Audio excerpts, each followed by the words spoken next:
sing intine tatanan syariat itu tidak berpecah belah demi untuk mengembangkan potensi diri setiap dari hamba untuk dapat bertumbuh dan berkembang, memajukan kehidupan sosial, kehidupan yang bermartabat, kehidupan yang penuh adab, kehidupan yang penuh akhlak. Bertumbuh berkembang juga ditandai secara instrumen teknologi, karena tatanan lahir tidak berpecah belah. Wala tata faroku itu berarti mengacu kepada instrumen politik, instrumen sosial, instrumen ekonomi, instrumen teknologi. Kalau Anda ingin mengembangkan potensi, maka Anda harus memahami tentang instrumen ini. Instrumen politik berkaitan dengan regulasi, pemahaman tentang regulasi, tentang aturan dan sesuatunya, mengetahui batasan-batasan yang boleh dan yang tidak dibolehkan dalam sebuah konstitusi negara kita, umpamanya kan begitu. Menjamin terkait dengan apa yang kita lakukan itu akan secara regulasi itu dapat ditata. Kemudian instrumen sosial, tatanan syariat juga membangun berkaitan dengan instrumen sosial. Sebenarnya tatanan syariat juga membangun instrumen tatanan politik. Saat antara politik dan kehidupan agama ini dipisah seperti air dan minyak yang tidak pernah dapat menyatu dan tidak pernah dapat dibahas di tempat yang satu forum, karena bisa jadi karena adanya yang bias, entah karena agamanya, konsep-konsep beragama, atau karena politik, konsep-konsep tentang kepolitikan.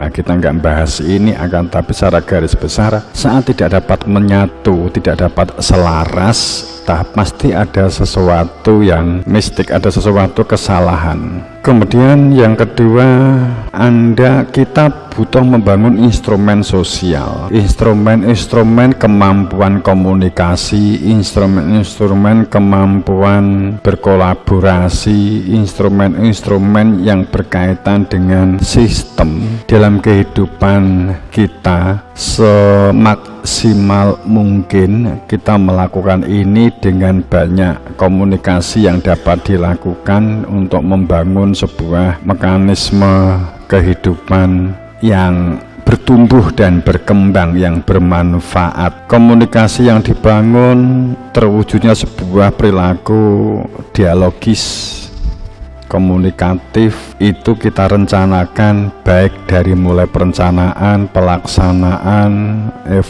distribusi, sampai mungkin evaluasi. Ini kalau kita ngomong sebuah manajemen sekilas. Tapi intinya instrumen sosial itu kita bangun untuk terjadinya harmonis dan selaras kehidupan di antara Anda, di antara kita. Itu adalah kita perlukan.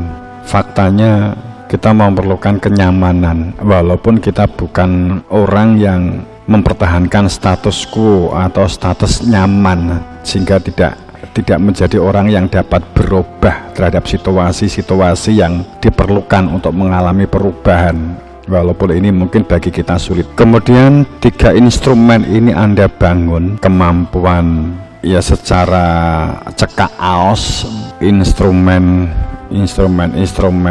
nalar, instrumen berkaitan dengan kedaulatan. Anda berpikir, Anda bernalar, melatih ini gampangannya kan begitu kalau kita ngomong instrumen politik begitu ya. Kemudian kemampuan sosial, kehidupan sosial, kemudian ekonomi, artinya Anda mengetahui jalur-jalur berkaitan dengan sebuah tatanan ekonomi berkaitan baik dengan peluangnya. Tatanan ekonomi yang saya maksud itu termasuk meningkatkan skill, keterampilan, wawasan, pengetahuan, mengelola diri, pengendalian diri, berlaku sabar, saat kita mulai menanam sampai panen itu dituntut untuk memiliki perilaku sabar, mau memaksa pertama secara waktu, menunggu waktu antara nanam sampai panen itu membutuhkan waktu. Di dalamnya itu ada unsur perawatan, mentoring, orang manajemen mengatakan demikian ya, mentoring sawah,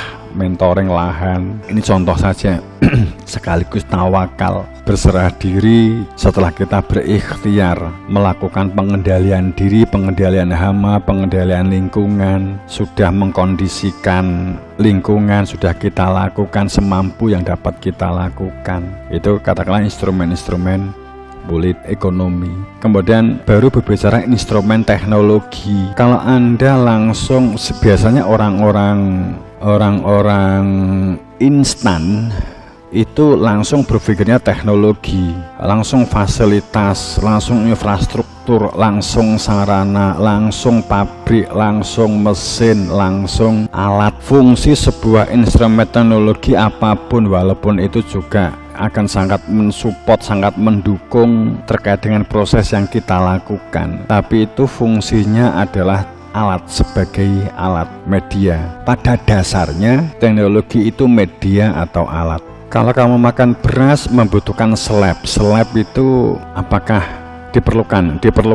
Tapi nggak mutlak. Saat nggak ada seleb untuk mengelupaskan kulit ari, kulit gabah, maka yang dilakukan adalah cara dulu menutu sehingga terjadi gesekan antara gabah itu, maka kulitnya akan terpisah. Kemudian kita mendatangkan teknologi itu untuk mendukung, mempercepat secara proses waktu, secara efisien dan efektif secara waktu, efisien secara dana dan sebagainya. Itu saat kita tidak berpikir secara jalur, mulai dari ideologi atau mulai dari sebuah kedaulatan atau instrumen politik, instrumen sosial, instrumen ekonomi, itu nggak ditempuh langsung berpikir teknologi, maka kamu nggak akan lama. Kamu hanya akan bangga, senang di awal. Kamu akan menemui banyak permasalahan di kemudian hari. Kesulitan mengidentifikasi permasalahan hidupmu saat kita langsung berpikir secara teknologi. Itu perlu, akan tapi proses-proses sebelumnya kan harus dilalui.